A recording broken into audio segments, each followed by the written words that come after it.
Hello everyone, সঙ্গীতার গল্প কুটিরে আপনাদের অনেক অনেক স্বাগত। আজকে শেয়ার করব খুব সহজ আর সিম্পল একটা রেসিপি, ফ্রাইড রাইস।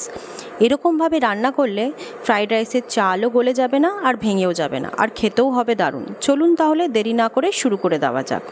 প্রথমেই আমি কিছুটা গোটা গোলমরিচকে মিক্সিতে পাউডার বানিয়ে নেব। তারপর একটা বাটিতে 1 গ্লাসের মতো বাসমতি রাইস নিয়ে তাকে ধুয়ে জল ঝরিয়ে রাখবো। এখানে আমি India Gate basmati rice use করেছি।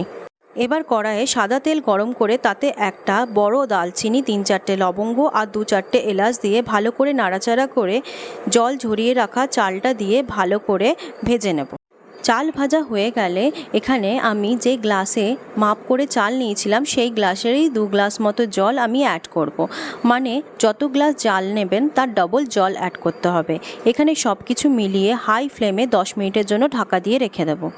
এবার অন্য একটা কড়াইয়ে বড় চামচের 2 চামচ সাদা তেল নিয়ে কয়েকটা কাজু হালকা করে ভেজে নেব 1 মিনিটের জন্য। এদিকে আমার 10 মিনিট হয়ে গেছে। দেখুন আমার রাইসটা একদম তৈরি, একদম ঝরঝরে রাইস। এবার কিছুটা পনির আমি আগে থেকেই ছোট করে কেটে নিয়েছি। এখন একটু হালকা করে পনিরগুলোকে 2 মিনিটের জন্য ফ্রাই করে নিতে হবে। পনিরগুলো ফ্রাই করা হয়ে গেছে। এবার পনিরগুলো আমি তুলে নেব। এবার সেই একই কড়াইয়ে 2 চামচের মতো ঘি অ্যাড করে নেব। তারপর একে একে দিয়ে দেব একটা দালচিনি, 2-3টে লবঙ্গ, 2টো এলাচ আর 2-3টে তেজপাতা।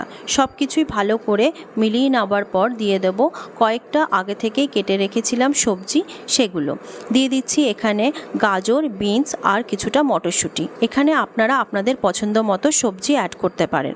সব কিছু ভালো করে মিলিয়ে নিয়ে দিয়ে দেব সেদ্ধ করে রাখা রাইসটা।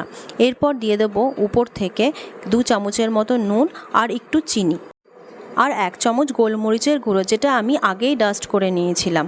এখানে পাউডার গোলমরিচটা না ব্যবহার করে গোটা গোলমরিচের ডাস্টটা ব্যবহার করলে টেস্টটা আরও বেশি দারুণ হয়। তারপর দিয়ে দেব কিছুটা কিশমিশ আর আগে থেকে ভেজে রাখা কাজু আর পনির, আর দিয়ে দিচ্ছি 1 চামচের মতো ঘি। সব কিছু ভালো করে হালকাভাবে মিশিয়ে নিতে হবে।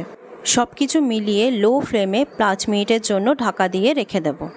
5 মিনিট পর ঢাকা খুলে দিয়ে দেব 3টে চেরা কাঁচা লঙ্কা। আবারও সব কিছু মিলিয়ে নিয়ে ঢাকা দিয়ে রেখে আরও 5-7 মিনিটের জন্য রেখে দেব। তারপর ঢাকা খুলে একটুখানি ঘি ছড়িয়ে তৈরি আমাদের ভেজ ফ্রাইড রাইস। দেখুন একদম ঝরঝরে, কোনো চালই ভাঙেনি বা গলেও যায়নি। এইভাবে আপনি বাড়িতে বানিয়ে দেখবেন, খুব সুন্দর আর খুব ইজিভাবে তৈরি হয়ে যাচ্ছে। ভিডিওটি কেমন লাগলো জানাতে ভুলবেন না। যদি ভালো লেগে থাকে তাহলে একটা সাবস্ক্রাইব করে দেওয়ার অনুরোধ রইল। দেখা হবে পরবর্তী ব্লগে। ততদিন ভালো থাকবেন, সুস্থ থাকবেন। ধন্যবাদ।